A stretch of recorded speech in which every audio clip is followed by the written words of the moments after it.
हरि ओम्। अथ पञ्चमोऽध्यायः। अर्जुन उवाच सन्न्यासं कर्मणां कृष्ण पुनर्योगं च संससि यच्छ्रेय एतयोरेकं तन्मे ब्रूहि सुनिश्चितम्। श्रीभगवानुवाच सन्न्यासः कर्मयोगश्च निःश्रेयसकरावुभौ तयोस्तु कर्मसन्न्यासात् कर्मयोगो विशिष्यते। ज्ञेयः स नित्यसन्न्यासी यो न द्वेष्टि न काङ्क्षति निर्द्वन्द्वो हि महाबाहो सुखं बन्धात् प्रमुच्यते। साङ्ख्ययोगौ पृथग्बालाः प्रवदन्ति न पण्डिताः एकमप्यास्थितः सम्यक् उभयोर्विन्दते फलम्। यत्साङ्ख्यैः प्राप्यते स्थानं तद्योगैरपि गम्यते। एकं साङ्ख्यं च योगं च यः पश्यति स पश्यति।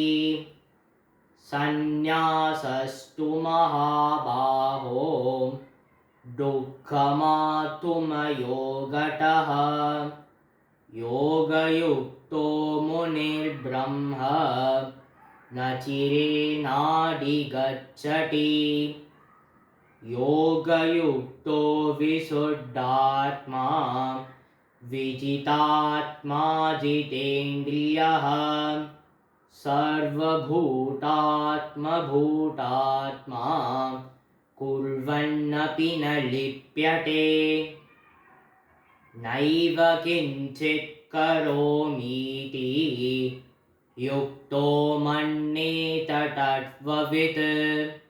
पश्यन् शृण्वन् स्पृशन् जिघ्रन् अस्नन् गच्छन् स्वपन् श्वसन् प्रलपन् विसृजन् गृह्णन् उन्मिषन् निमिषन्नपि इन्द्रियाणीन्द्रियार्थेषु वर्तन्त इति धारयन् ब्रह्मण्याधाय कर्माणि सङ्गं त्यक्त्वा करोति यः लिप्यते न स पापेन पद्मपत्रविवाम्बसा। कायेन मनसा बुद्ध्या केवलैरिन्द्रियैरपि योगिनः कर्म कुर्वन्ति सङ्गं त्यक्त्वात्मशुद्धये। युक्तः कर्मफलं त्यक्त्वा शान्तिमाप्नोति नैष्ठिकीम्। अयुक्तः कामकारेण फले सक्तो निबध्यते। सर्वकर्माणि मनसा सन्न्यस्यास्ते सुखं वशी। नवद्वारे पुरे देहि नैव कुर्वन्न कारयन्। न कर्तृत्वं न कर्माणि लोकस्य सृजति प्रभुः। न कर्मफलसंयोगं स्वभावस्तु प्रवर्तते। नादत्ते कस्यचित् पापं न चैव सुकृतं विभुः। अज्ञानेनावृतं ज्ञानं तेन मुह्यन्ति जन्तवः।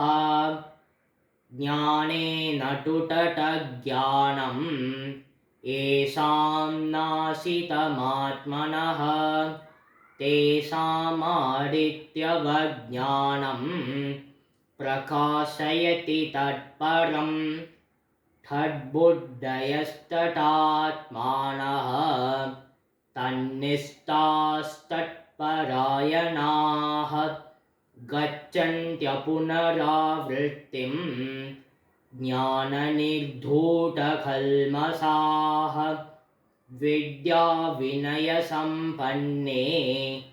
ब्राह्मणे गविहस्तिनि शुनि चैव स्वपाके च पण्डिता समदर्शिनः इहैव तैर्जितः सर्गः येषां सामे स्थितं मनः निर्दोषं हि समं ब्रह्म तस्माद्ब्रह्मणि ते स्थितः बाह्यस्पर्शेष्वशक्तात्मा विन्दत्यात्मनि यत्सुखं स ब्रह्मयोगयुक्तात्मा सुखमक्षयमश्नुते ये हि संस्पर्शजा भोगाः दुःखयोनय एव ते आद्यन्तवन्तः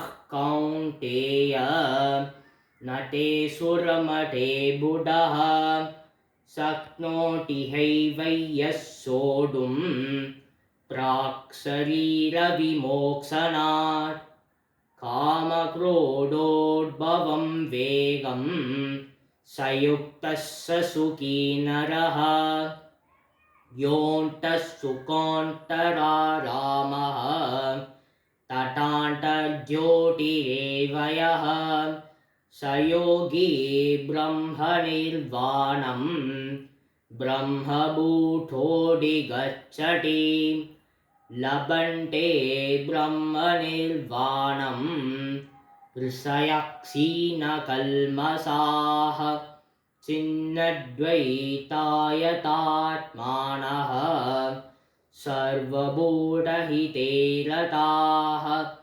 कामक्रोधवियुक्तानां यतीनां यतचेतसाम् अभितो ब्रह्मनिर्वाणं वर्तते विदितात्मनां स्पर्शान् कृत्वा बहिर्बाह्यान् चक्षुश्चैवान्तरे भ्रुवोः प्राणापानौ समौ कृत्वा नासाभ्यन्तरचारिणौ यतेन्द्रियमनोबुद्धिः मुनिर्मोक्षपरायणः विगतेच्छाभयक्रोधः यः सदा मुक्त एव सः भोक्तारं यज्ञतपसां सर्वलोकमहेश्वरं सुहृदं सर्वभूतानां ज्ञात्वा मां शान्तिमृच्छति। ॐ तत्सत् इति श्रीमद्भगवद्गीतासु उपनिषत्सु ब्रह्मविद्यायां योगशास्त्रे श्रीकृष्णार्जुनसंवादे कर्मसन्न्यासयोगो नाम पञ्चमोऽध्यायः। हरि ओम्।